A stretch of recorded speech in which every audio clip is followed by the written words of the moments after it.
1947 को अंग्रेजों द्वारा किया विभाजन देश का पहला विभाजन नहीं था। अंग्रेज इससे पहले 1905 में भी बंगाल का विभाजन कर चुके थे, लेकिन उस विभाजन का पहले बंगाल में और फिर पूरे देश में इतना मुखर विरोध हुआ कि अंग्रेजों को 1911 में अपना फैसला वापस लेना पड़ा था। विभाजन का जो काम अंग्रेज 1905 में नहीं कर पाए, वो 1947 में करने में कैसे सफल हो गए?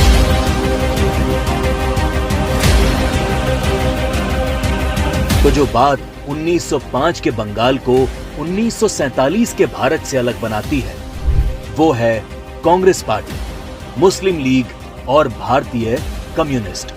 1905 में बंगाल विभाजन के विरोध के बीच ही 1906 में मुस्लिम लीग का जन्म संयुक्त बंगाल के ढाका में हुआ।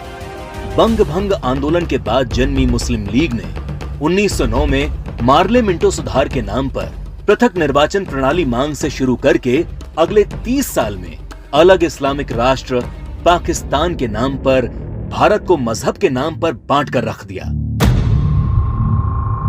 1920 के तुर्की के खलीफा के समर्थन में चलाए गए कांग्रेस के खिलाफत आंदोलन ने मुस्लिम कट्टरपंथियों को यकीन दिला दिया कि वे अपनी गैर जरूरी मांग पर भी कांग्रेस के नेतृत्व को मना सकते हैं। इसके बाद 1930 में अल्लामा इकबाल ने पहली बार मुस्लिम लीग के अधिवेशन में अलग इस्लामिक राष्ट्र की रूपरेखा रखी। इकबाल की कल्पना के इस अलग इस्लामिक देश के लिए पाकिस्तान नाम सबसे पहले चौधरी रहमत अली ने प्रयोग किया। जब 1933 के तीसरे गोलमेज सम्मेलन में चौधरी रहमत अली ने पाकिस्तान अभी नहीं तो कभी नहीं नाम के पर्चे बांटे और करीब 7 साल बाद 1940 में लाहौर अधिवेशन में मुस्लिम लीग ने पहली बार पाकिस्तान नाम के अलग इस्लामिक देश का प्रस्ताव पास किया और 1947 में 10 लाख लोगों की लाश पर चढ़कर एक अलग इस्लामिक देश बना लिया।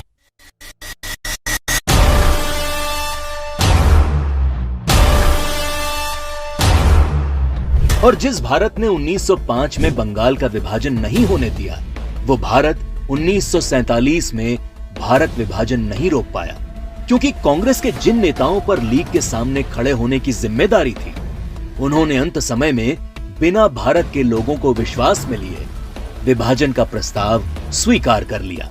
देश तोड़ने के इस खेल में एक हिस्सा भारत के कम्युनिस्टों ने भी निभाया, जब कम्युनिस्ट नेताओं ने भारत को 14 राष्ट्रों का समूह बताते हुए भारत विभाजन को मुस्लिम राष्ट्र के आत्मनिर्णय का अधिकार बता दिया।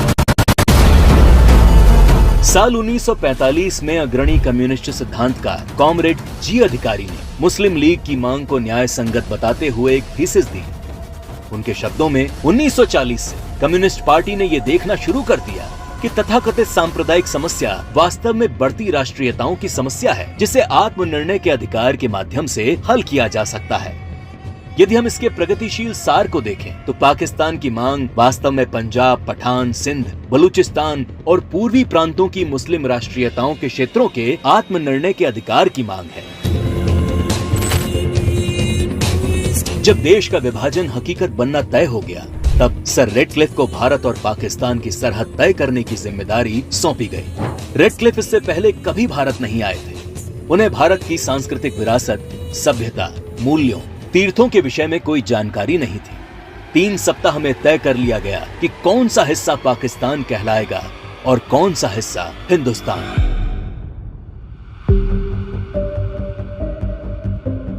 सदियों से एक जैसे इतिहास, भाषा, बोली, खान पान लिए रह रहे लोग, गांव और शहर रातों रात 2 देश बन गए। करीब 1.5 करोड़ लोग रातों रात बेघर हो गए और करीब 10 लाख से अधिक लोग इस विभाजन के नाम पर काल के गाल में समा गए।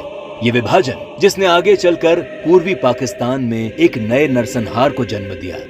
शहर के शहर रातों रात खंडर में बदल गए। शहर दर शहर दंगे और आगजनी शुरू हो गई। वो लोग जो हवेलियों में रहते थे, वो अब रातों रात रिफ्यूजी बन चुके थे। अपना सब कुछ लुटाकर लोग सड़ी गर्मी और बरसात में मीलों तक फैले काफिले हजारों की तादाद में अपनी जान बचाकर चले आ रहे थे। सबसे बुरा हाल महिलाओं का हुआ, जिन्हें इस विभाजन की सबसे क्रूर कीमत चुकानी पड़ी। सैकड़ों महिलाओं का अपहरण और बलात्कार किया गया। उन्नीस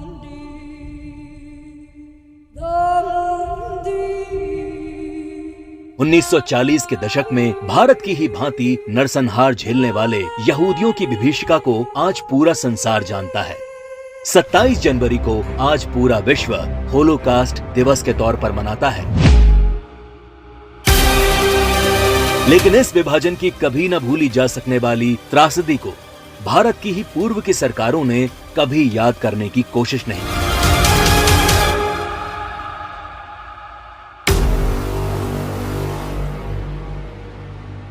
विभाजन विभीषिका दिवस 14 अगस्त का दिन विभाजन विभीषिका का स्मरण करने का दिन है। 14 अगस्त का दिन अटल जी की इन पंक्तियों को दोहराने का दिन है। तुम दूर नहीं खंडित भारत को पुनः अखंड बनाएंगे, गिलगित से गारो पर्वत तक आजादी पर्व मनाएंगे। उस स्वर्ण दिवस के लिए आज से कमर कसें, बलिदान करें। जो पाया उसमें खो न जाएं, जो खोया उसका ध्यान करें, जो खोया उसका ध्यान करें।